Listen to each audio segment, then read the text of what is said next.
ថ្មីខ្មៅពេញក្រមុំរូងល្អសែនសំគ្មានស្រីណាតញខ្មៅជាស្រីខ្មាគ្រប់លះសំស្មូនប្រាជ្ញាក៏ឆ្លាតស្ដាំពីងម៉ែ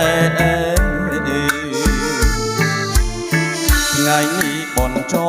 ឆ្នាំថ្មីបងឃើញខ្មៅស្រីអូ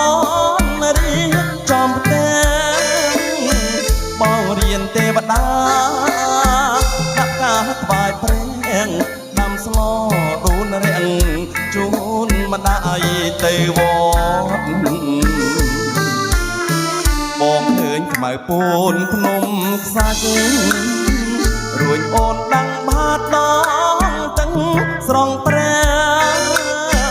ជួនងាឃើញបងញញឹមសែនស្រងអូនខ្មៅតែឈ្មោះតែសដូចសំឡី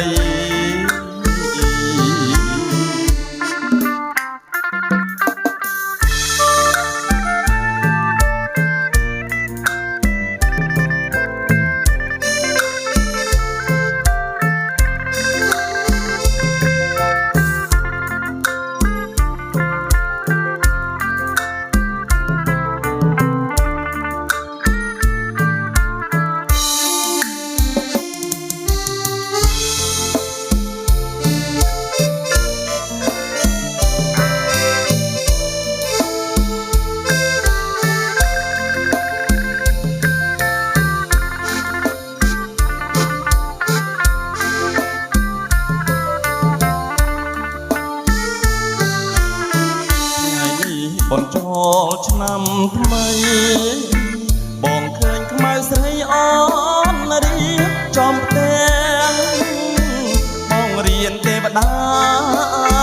ដាក់ការថ្វាយព្រះដាំស្លរូនរាំងជូនម្ដាយទៅវត្តបងឃើញខ្មៅពូនភ្នំខ្សាច់រួចអូនដាំងបាតដងទាំងស្រងព្រះជួនងារឃើញបងញញឹមសែនស្រងអូនខ្មៅតែឈ្មោះតែ